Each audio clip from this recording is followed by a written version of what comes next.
Dimanche soir studieux à Matignon.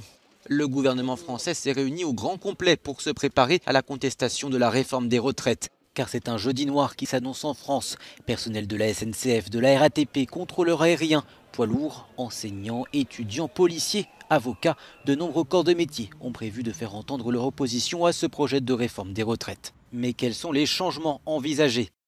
D'abord, les 42 régimes existants seraient remplacés par un système universel où 1 euro cotisé donne les mêmes droits à tous. Problème pour ces détracteurs, la spécificité des métiers ne serait plus prise en compte. Deuxième évolution majeure, la méthode de calcul. Jusque-là, le montant des pensions était déterminé sur la base des 25 meilleures années pour les salariés du privé et sur les 6 derniers mois pour les fonctionnaires. Désormais, les points sont pris en compte dès le premier jour de travail. Les salariés dont les carrières connaissent des hauts et des bas craignent donc d'être pénalisés.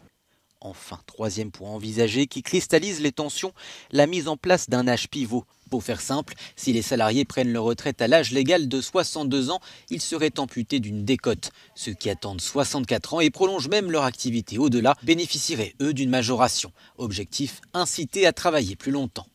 Mais cet été, le président Emmanuel Macron a aussi évoqué la possibilité de privilégier la durée de cotisation à l'âge pour ne pas pénaliser ceux qui ont commencé à travailler très tôt. Reste à savoir quelles mesures seront prises pour la pénibilité. Le gouvernement lance des signaux d'ouverture mais en même temps de fermeté. Dans le journal du dimanche, le ministre de l'Action et des Comptes publics Gérald Darmanin prévient la réforme se fera. Sa méthode, de l'écoute et du courage, dit-il, pour répondre au paradoxe des Français.